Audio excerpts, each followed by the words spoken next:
Hi, everyone, and welcome to Book It. I'm Carol Anne Riddell. We adults could all learn a few things from children, and here to tell us how is Angela Santomero, a co-creator of the hit kids show Blue's Clues. She's also the author of a book called Life Clues. Angela, thanks so much for being here today. Thank you so much for having me. So let's start with a little background. You were, as we mentioned, a co-creator of Blue's Clues, which became a huge hit after it went on the air. Can you tell us a little bit about that show and how it started? Sure. I always say I went through the back door because I'm a researcher at heart, child developmental psychology. I was always around kids. And so when I was at Nickelodeon, it was all about how do we get little ones to interact or play the way that they had for bigger kids, where they had game shows like Double Dare. Right. And so the idea of researching and trying to understand that concept of interactivity is the birth of Blue's Clues. And now you're out with the book Life Clues. Give us a little description of it. So Life Clues is there. It's everything that I've ever written for 25 years. All these little strategies or life lessons that I kept in my own handy dandy notebook that my adult kids, I thought, needed to remember. And so that list started to happen, and started to ask my friends which ones and what things were going on. And that's how the book kind of started to come together. That's really interesting. And so you outline in the book these 20 life clues, as you call them. They're kind of ways for us to lead happier, more productive, more satisfied lives. Which of them would you say is the most important for you personally? You know, there are two. I think one of them is pausing. So that idea that you're really attentively listening. Yeah, I really believe in that as well. I mean, that's really the key to Blue's Clues, right? Or Daniel Tiger. It's that the characters are really pausing. But I don't think as adults we do that as much because we're thinking about the next thing we're going to say. So I think that's a big one. And when you say Daniel Tiger, we should just point out that's another one of your shows. Daniel Tiger's Neighborhood. Yep, it was based and inspired by Mr. Rogers' Neighborhood, who was a huge mentor from afar for me. And you said, so you have a second clue that's really important to you personally. Which is that? You know, the idea of asking why and asking questions and having that curiosity is something that I also think we lose. So it's that playful point of view. So play, the idea of playing and being more, you know, a little bit taking ourselves a little less seriously. And I know there's serious things we have to do as adults, but if we can kind of play a little bit more in our everyday lives. Okay, so that's one of the ones that I wanted to ask you about, because I know that you say we should play as adults, but how? Like, give me an example of how I would play a little bit in my day. You know, I think even playful banter, like the fact that we're getting to know each other and finding things in common and just being a little bit more playful about our getting to know each other. I think that's one thing. It's not just go play a board game, which is also fun, important, you know, fun, and like really trying to bring a group together. We've done bonding questions with a group before we start a writing meeting, and it really opens everybody up. We talk about what was your first job? And like for some reason, that makes everybody crack up and laugh when you're like, I worked at F.E.O. Schwartz, you know? And so it's like just kind of having a little bit of that. We know we have to get work done. We know we've got a serious life to live. But if we could kind of be a little bit more playful, it would be more fun. Another thing that you mentioned in the book, and this may sound like a little basic, but the importance of naps. And it's not basic because I feel like as an adult, I have completely lost my ability to nap. And you believe in naps. I do. I think that when you're tired, you have to sleep, right? When we're hungry, we have to eat. And it's just so funny because we took care of our kids, or still taking care of our kids in that same thing. I'm like, oh my God, you look so tired. You need to go take a nap. Like, I'm literally doing that to my adult children, but we don't do it for ourselves. Why is that, do you think? What happens to us? I do think that life becomes so serious and there's so many things, and we do take care of everybody else, you know? And I think our needs are important, and it's really hard. It's hard to, you know, prioritize ourselves. One of the other things that you talk about in the book, and I could so relate to this as a mom, the way that kids really have these big emotions, the temper tantrum, the crying, the throwing themselves on the floor because a play date got canceled. And obviously as adults, we can't indulge every emotion to that degree, but you say we should do a better job of acknowledging how we feel a little bit more like kids do. Right, exactly. Like, we can't throw ourselves on the floor. No. But like having that minute to go and have a pity party, or to like say out loud that this is really upsetting to me, right? We don't necessarily want to fix everything right away.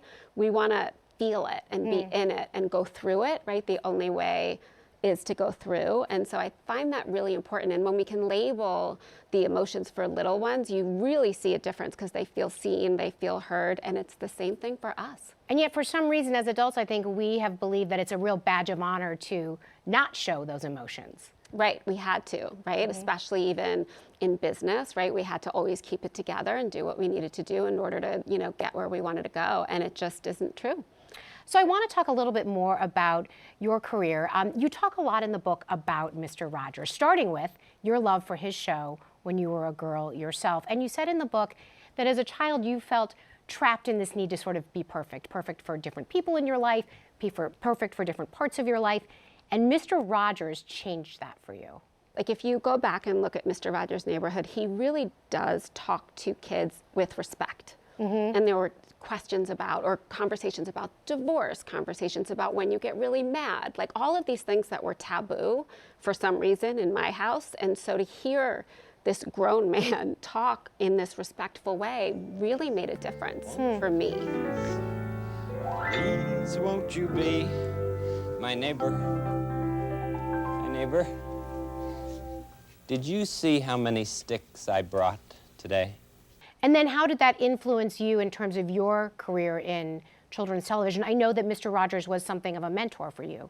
Oh, absolutely. I mean, the idea of the way in which he was able to reach through the screen, right, and make you feel better as a child, it started to make me think, okay, I have so many teachers in my family, but I was like, what if I could take the best curriculum and put it on TV, right? So what if I did it in that way? What would that look like?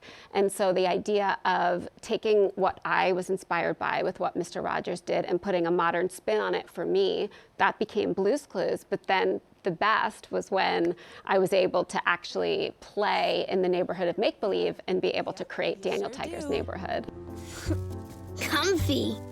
I'm going to lean the chair back so I can see inside your mouth. Yeah, so let's talk a little bit about that, because that was actually based on some of Fred Rogers' work, if I have that correctly. Yep, so we, basically the idea was, I remember when they talked to me about it because he didn't like much of what was on TV, and he liked he's like, he liked what you did, and of course— Meaning Blue's Clues. Meaning Blue's Clues, which of course, I had to cry for a few minutes after that. Yeah. Well, you indulged that emotion, which, was important. I was like, give me a minute. Yeah, exactly.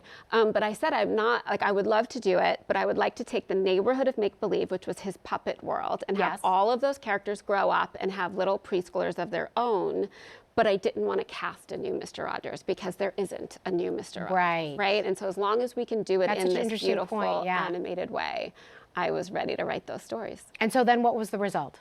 So the result was this idea of taking a lot of what his socio-emotional Fredish way of looking at life lessons and creating this playful world and story through the eyes of Daniel Tiger. So Daniel learns, grown-ups will come back. Right. Little separation anxiety. We talk a lot about it. It's really getting at the core of all of the child developmental psychology that I've ever learned. And then we bring it down to a musical strategy that you can sing. I've got lots of friends for you to meet in this land of make-believe. A friendly face on every street just waiting to greet you. So let's go back to Blue's Clues for a moment, because it's interesting to me reading in the book.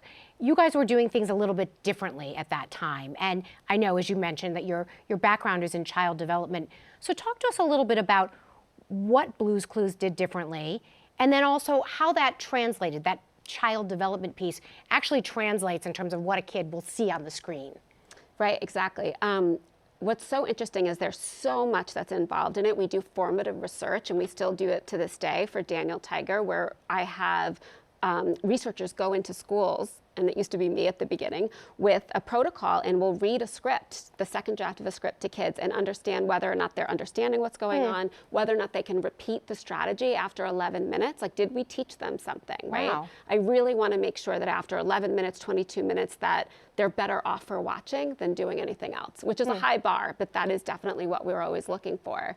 And so the idea of taking all of those little foundations of psychology and putting it in something where kids are the ones, in Blue's Clues, kids are the ones playing with and learning and practicing all the key kindergarten readiness skills. And we actually, not to get all researchy, but we did do a longitudinal study that proved that kids who watched Blue's Clues scored better, statistically significantly better than kids who didn't watch it. So that kind of practice with the interactivity really made a difference. So tell me a little bit about writing the book. What was that process like for you? You said you've been sort of gathering this over the years. What made you decide to finally put it together into a book? You know, talking to adults was really fun because I talk to kids every day for the past, 25 years. And the idea that all we ever want to do is make kids laugh, it doesn't matter. We used to say all the time in a writer's room, like, as adults, I don't care if you think it's funny, it's them. Yeah. But now I had to care, right? Now I had to think about adults and what we needed to do. And I knew that we all have so much to do that we can't read a huge book. I needed to distill it down, some of these key messages and these key things, just in a way that was a little bit more digestible. So that's kind of a big piece of what I tried to do as I was thinking about sharing these clues. I just want to talk a little bit more about the material in the book and some of the clues. So what's another life clue that really matters to you or that you think is very relatable for other people? You know, I think one that's surprisingly relatable, the idea of using the same strategies that we teach kids for ourselves. So there's one in the book about disappointment. And I think we can all say as adults, we actually definitely deal with disappointment. Of course. And what we taught kids was when something seems bad, turn it around and find something good. And that little jingle, because it's, you know, silly and short, it kind of takes a little bit of the pressure off. And I've used it with my adult kids. And, you know, literally taking a minute to find something good really does help.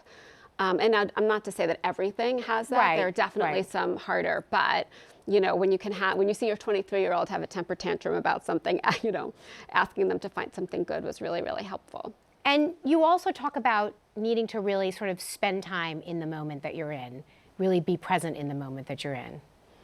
I mean, Which is so hard, though, for us as adults, I think. oh, it's so hard. And it is the most rewarding, right? Yeah. Because when you can relax into that moment, you remember it forever versus do. being stressed. And, you know, I remember not remembering to take a photo, a family photo on a holiday because I'm rushing everybody out the door. Right. You know, it's like just being in that moment as opposed to what, you're 5 minutes late? Like, it's okay. Yeah, it's so true, but hard to do. Just a last question for you, Angela. If there was one thing you say we could learn from children that is the most valuable to us, what would that be? You know, I think kids are so smart, and I think listening to them and their point of view and asking a question, but then literally waiting as long as it needs to be for them to answer is so valuable because their perspective on things brings us back to stopping to smell the roses. You know, it brings us back to some of the basics that are so important. All right. Thank you so much for all this time. This was really a lot of fun, actually. Thank you. Thank Really you. enjoyed it. Thanks, Angela. Now let's head to our podcast studio to see what Isabel Ortiz has for us in Breaking Books.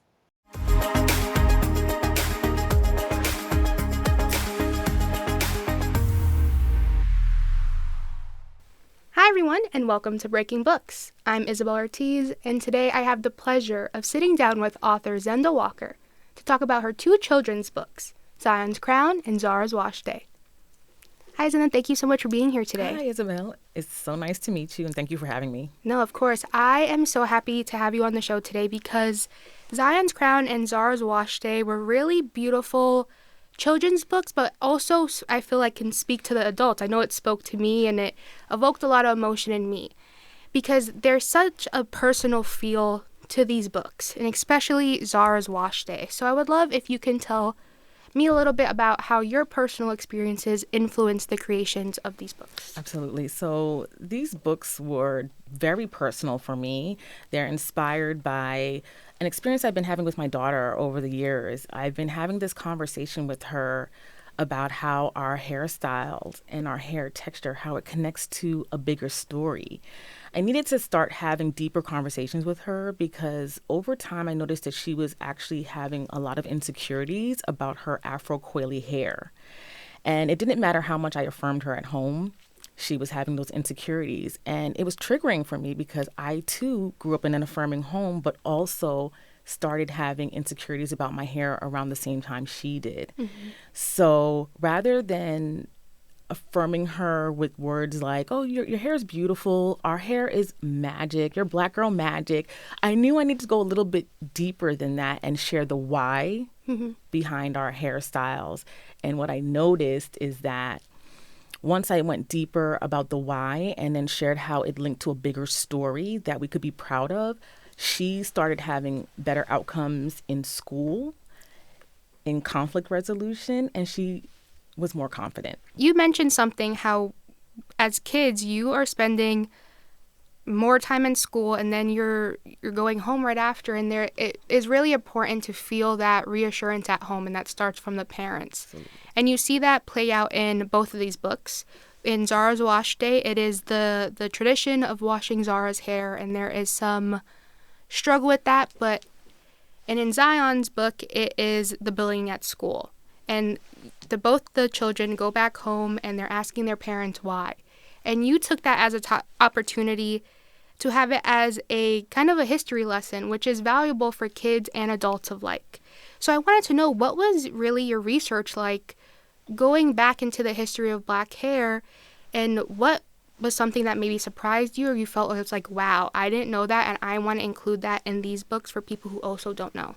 I love this. So the conversations about hair and this ritual or kind of like regimen of doing hair at home is so significant, especially in curly coily, Afro coily communities, right? Because I thought it was I wanted to incorporate the familiarity of that kitchen salon or getting your hair done by a loved one, yes. Or, even in the salon, how that becomes another safe space, because your hairstylist or whoever touches your hair tends to be one of the most trusted members of your community. Mm-hmm. And that's something that is very significant in pre-colonial and African diaspora communities as well. And so what I thought was important was to encourage parents or guardians, aunties, uncles, the community, yeah. The community really to know that you're kind of the first teacher to children in their most vulnerable and their developmental stages, and how important that can be. And so the history lessons, just like with my daughter Zara in real time, I realized that, giving more of an explanation about the why is very helpful for children, because just telling them your hair is beautiful or telling them that they're magic is not enough. I think taking the time to actually explain it helps children to feel safe asking more questions and helps them to be critical thinkers, and really internalize the bigger picture.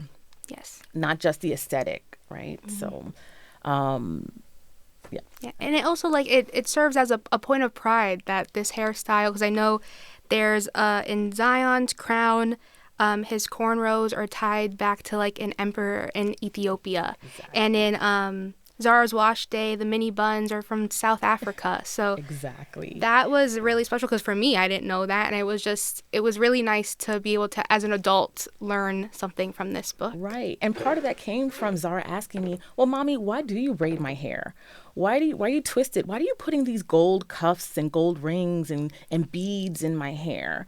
And when she hears the story of the Fulani women of West Africa, and how, it was a great identifier about who they were, the pride that they had in their aesthetic, right? And how much our hairstyles, especially in pre-colonial African times, was a great communicator about who you were, where in the world you lived, right? Where your geography was, if you were married, if you had wealth, right? Mm-hmm. If you were mourning, all these things. And with Zion, it's the same thing. I really wanted to make sure I identified leaders from our past and our present, so that young boys could understand that they could still wear their hair in braids and locks and afro and still make an impact on the world and be a leader just like the leaders of our past and present. Yes.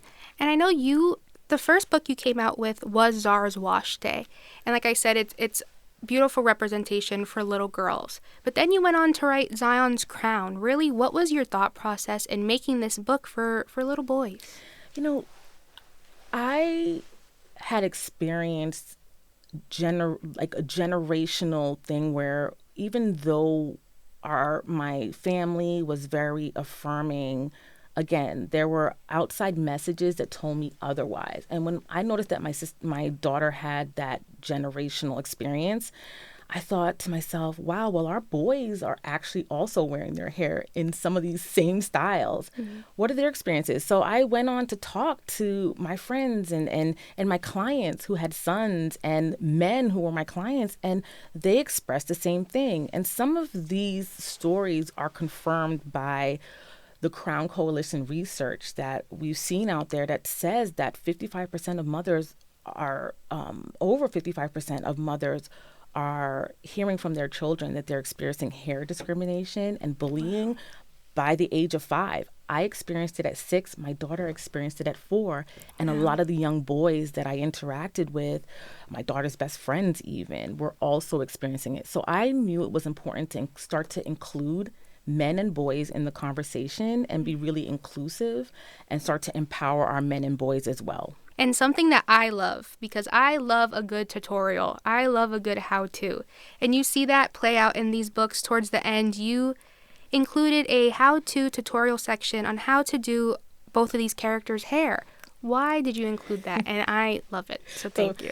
This is my hairstylist background kicking in. Mm-hmm. You know, I thought I really wanted to have a differentiator.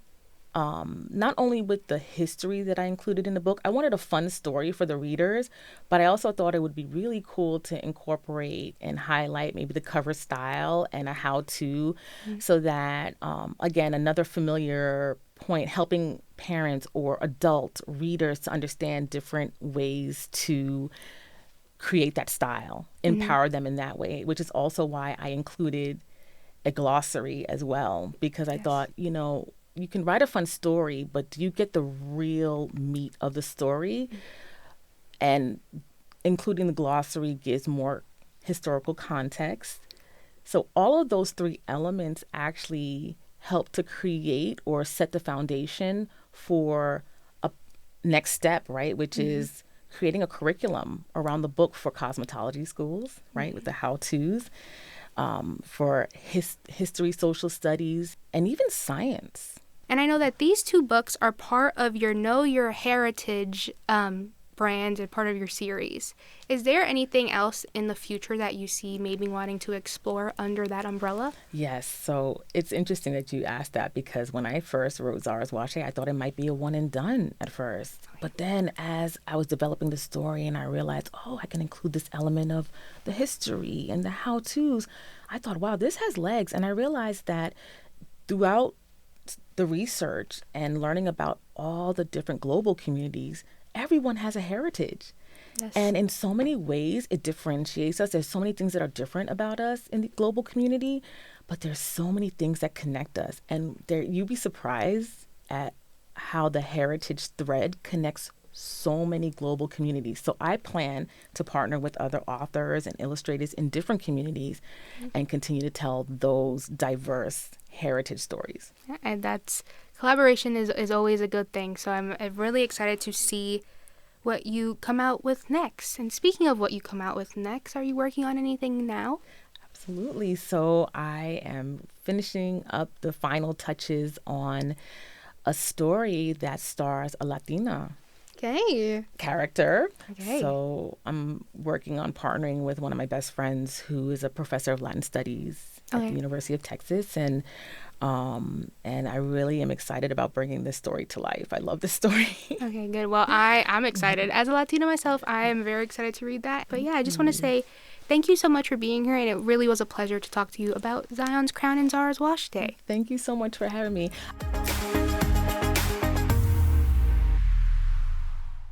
Author and columnist Linda Stasi is back with her always uncensored book reviews. And as usual, she has plenty to say about what she's reading.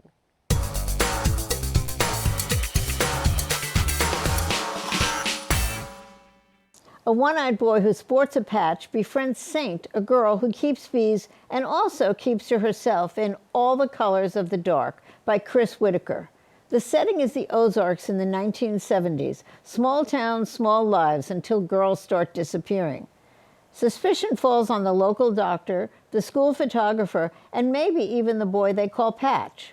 Then one day, Patch sees a man attacking someone, and it turns out to be the most beautiful girl in the school, and maybe in the whole world. Patch, who is a skinny little thing, jumps the man and the girl escapes.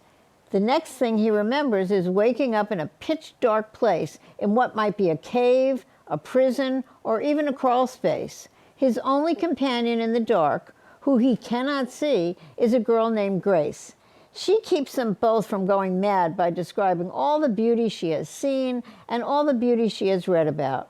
When they manage to escape when a fire breaks out, Patch and Saint reunite, but Grace is nowhere to be found. So Patch spends the next 3 decades trying to find her. He's taught to paint and keeps at it, becoming world famous by painting all of the girls who have disappeared. The story is so much more complex than a simple whodunit, though. Whitaker himself admits that he's a slow writer, but after you dig into any of his books, you'll see that complex, beautifully written books should and do take time and are usually worth the wait. The Phoenix Crown by Kate Quinn and Janie Chang is a well-reviewed novel that doesn't, however, have a whole hell of a lot to do with the treasured Chinese relic called the Phoenix Crown. Instead, it's a kind of historical novel about the lives of 4 women during the San Francisco earthquake of 1906. Gemma is an opera singer who can't catch a break and tries her luck in San Fran. Nellie was her lesbian New York City roommate who had moved to San Francisco but now has gone missing. Su Ling is a Chinese-American immigrant seamstress living in Chinatown. And Alice is a botanist and the first female head of a big institution. They all become involved in different ways with the same man, who is a controlling bazillionaire and, of course, a villain. Lots of unlikely heroics, danger, and feats that border on, well, the fantastical ensue, although a happy ending seems assured even after the first chapter. The Phoenix Crown is a fun, quick read, but once again of the you go girl variety, which is getting a bit long in the tooth and a little bit short on reality.